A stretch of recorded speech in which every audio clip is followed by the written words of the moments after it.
Եթե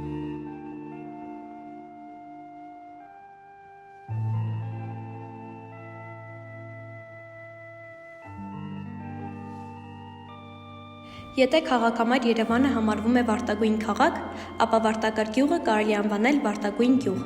Վարդագույնը գյուղին հատուկ է բառի լայն առումով։ Գյուղի սրտում գտնվող քարափը նմանվում է բացված վարդաբույլի, իսկ դաշտային ծաղիկների բույրը ամբողջացնում է կոլորիտային գյուղը իր բոլոր երանգներով։ Հնագույն այս գյուղը դարերի պատմություն ունի։ 1831 թվականներից ի վեր բնակիչները գրեթե ամբողջությամբ հայեր են, որոնց նախնիների մի մասը 1828-ից 1829 թվականներին գաղթել է Կարսի Բեռնագյուղից և Մուշ Գավառի գյուղերից։ Ի սկզբանե գյուղի բնակչության թիվը հասել է 201-ի, իսկ վերջին տվյալներով 709։ Պատմական շրջանում գյուղն անվանվել է Բագներ, 1940-ական թվականներին վերանվանվել է Վարդակար։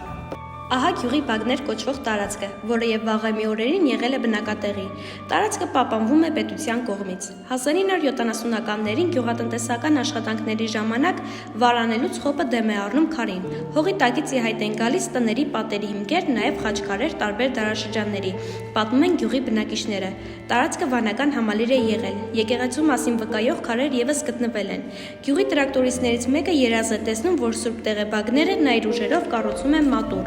Ահա գյուղի Սուրբ Խաչ եկեղեցին, կառուցվել է 1800-ականներին, այն վերակառուցվել է 1995 թվականին։ Վերակառուցումը իրականացել է վարդակարցիների հանգանակությամբ, որոշ գումար տրամադրել է նաև շրջանային գործադիր կոմիտեն։ Այդ ժամանակ էլ բնակիչները Բագներ տարածքից բերում են խաչեր ու ագուցում են պատերի մեջ։